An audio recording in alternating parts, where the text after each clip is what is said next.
दोस्तों, ऐसी अनेक घटनाएं व सूचनाएं होती हैं जो होती तो खबर ही हैं, लेकिन प्रमाण के अभाव में खबरों का हिस्सा नहीं बन पाती। जनचर्चा में जरूर होती हैं, मगर कानाफूसी के रूप में।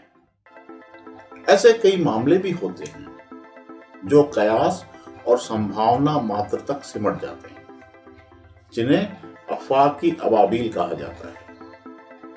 ऐसे दिलचस्प प्रकरणों से आपको रूबरू कराने के क्रम में पेश है ये कानाफूसी। दोस्तों, अजमेर उत्तर विधानसभा क्षेत्र के चुनाव में भाजपा के बागी निर्दलीय ज्ञान सारस्वत एक ऐसी गुत्थी है जिसे सुलझाना चुनावी पंडितों के लिए बहुत मुश्किल है। इसकी वजह यह है कि ज्ञान सारस्वत को आखिर कितने वोट मिले हैं, इसको लेकर भिन्न भिन्न मत हैं। एक लंबी रेंज है।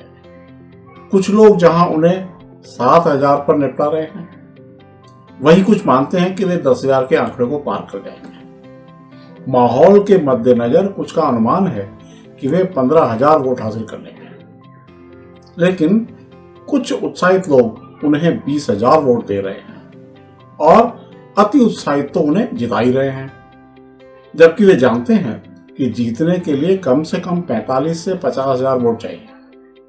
ज्ञान सारस्वत के साथ एक फैक्टर यह भी है कि क्या केवल उन्होंने भाजपा के ही वोट बैंक में सेंध मारी है।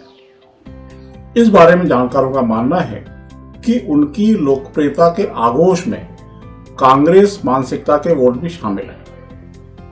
इसका मतलब वे कांग्रेस को भी नुकसान पहुंचा रहे हैं। हाँ, यह जरूर है कि उसका प्रतिशत 30-70 या 40-60 हो सकता है। इसका संकेत कांग्रेस प्रत्याशी महेंद्र सिंह रड़ौता भी दे चुके हैं कि ज्ञान सारस्वत ने उन्हें नुकसान पहुंचाया है। उनके इस तर्क में दम है कि देवनानी विरोधी वोट का कुछ हिस्सा ज्ञान लेने में कामयाब हो गए, अन्यथा वह पूरा का पूरा उन्हें मिलता है।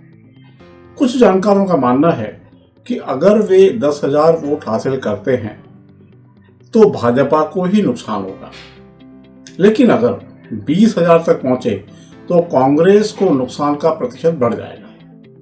वजह यह है कि भाजपा का वोटर एक सीमा तक व्यक्तिगत प्रभाव के चलते ज्ञान के खाते में गया होगा। उसके बाद देवनानी की एंटी इनकम्बेंसी के चलते कांग्रेस अथवा फ्लोटिंग वोटर चपेट में आया होगा।